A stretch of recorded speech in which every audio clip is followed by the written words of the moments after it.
Good afternoon, welcome back. Working on the 1948 WL again. Today I'm going to be adjusting the tappets. Last time you saw me install the pistons and the cylinders here, and that's all buttoned up now. So now we need to go ahead and adjust these tappets.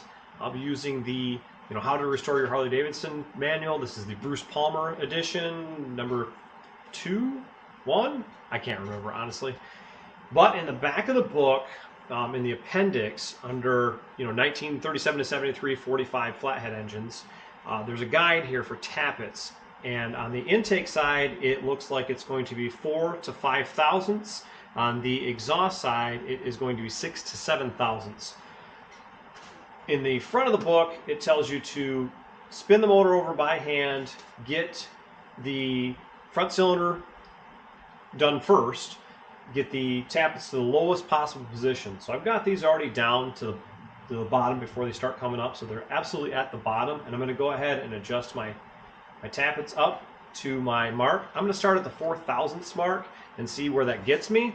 Hopefully I can get it close to that, maybe a little over that, between the 4 and 5 mark, and we're going to give it a shot here and show you how to do that. I'm going to move the camera so you guys can kind of see what I'm doing, because I know I'm a little far away right now, so let me reposition this camera. As you can see, I've got my feeler gauges here, and I've got the 4 thousandths gauge out, and obviously there's quite a distance in here. We're supposed to work on the intake side first and then do the exhaust after. So we're going to start here on the intake side. I'm going to move some of these out of the way so I can get in here a little easier. We're going to spin this until it gets snug. I'll do it finger tight first.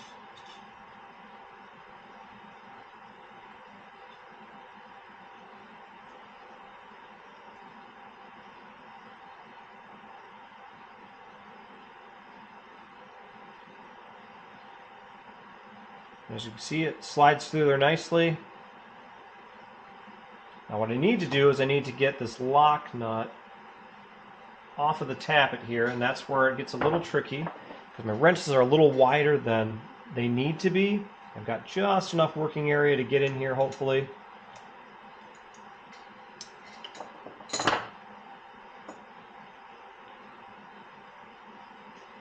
What I'm doing is I'm spinning this lock nut down.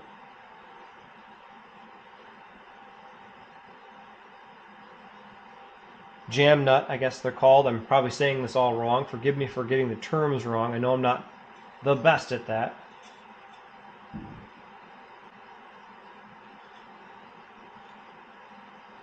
I'm checking and rechecking this as I spin it just a little bit closer each turn.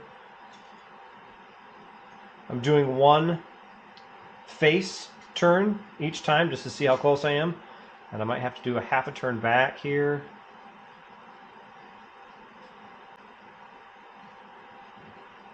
Alright, it's pretty snug, so I'm going to go ahead and get this jam nut into place here.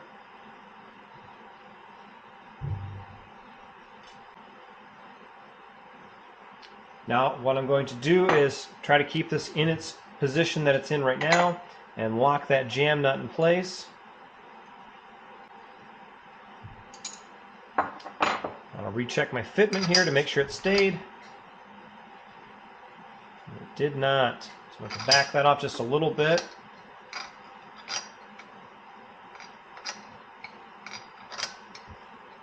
The collars don't want to stay up now.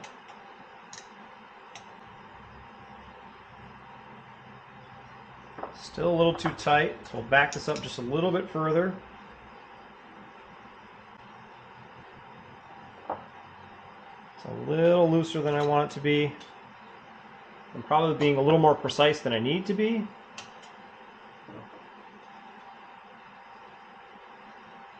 That feels nice right there. So I'm going to attempt to keep this in position again and continue locking the jam nut in place.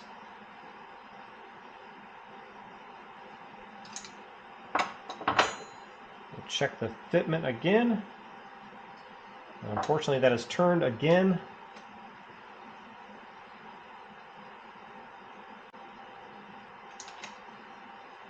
There we are, right at 4 thousandths.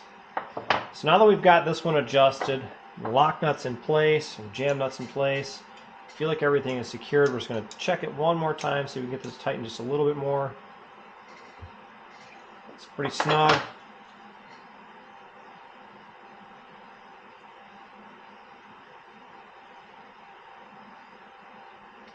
There's 4 thousandths. Let's check and see what 5 thousandths looks like, excuse me.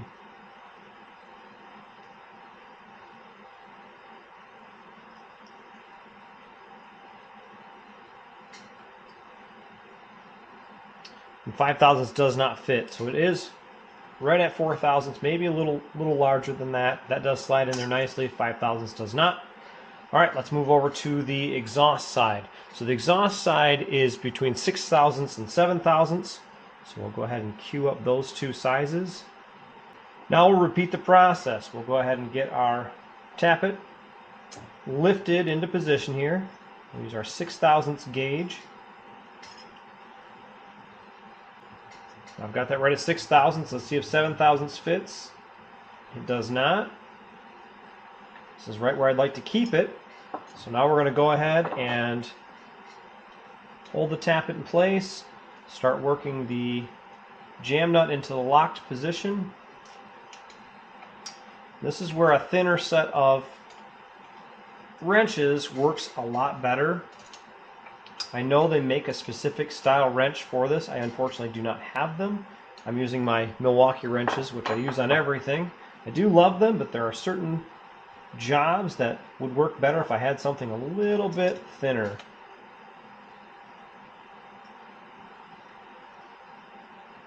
All right, there's our 6 thousandths. Let's try that 7. 7 does not fit. Again, we'll hold this in place.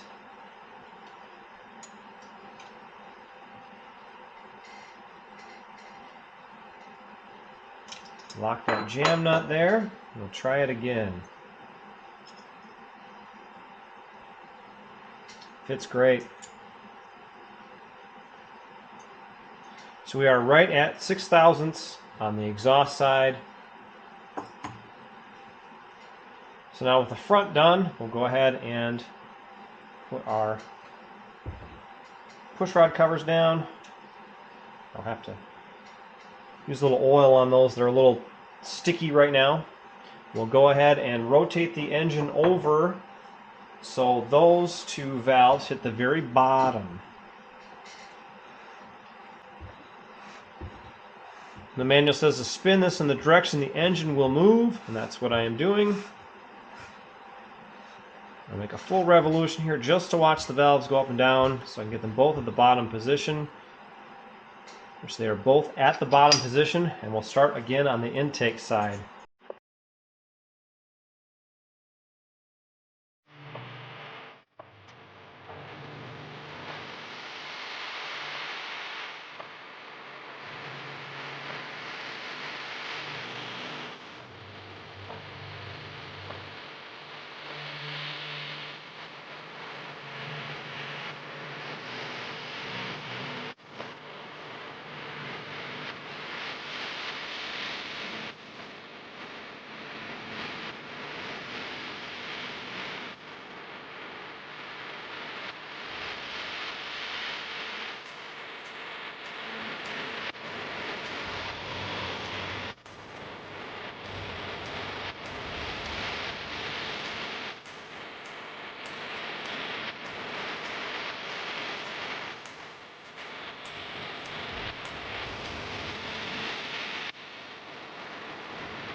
Well, friends, as you can see, adjusting these tappets isn't a hard job. It's one of those time-consuming things that you kind of check and recheck to make sure that you have the tolerances set perfectly.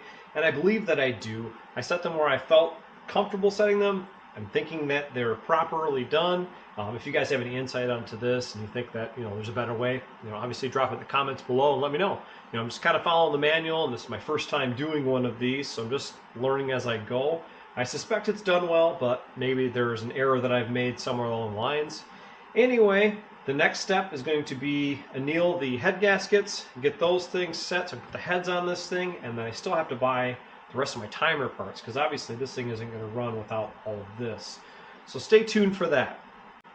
Well, friends, thanks for watching. Appreciate you guys sticking around to the end of the video. I hope it was helpful. If you liked the video, please give it a like. If you haven't subscribed to the channel yet, hit that subscribe button. My subscriptions are increasing, and I thank you guys for following me along on this journey. I've got a lot of great things planned. I continue to film as much as I can, so hopefully I can bring you good content every week. As always, friends, I thank you for watching, and we'll catch you next time.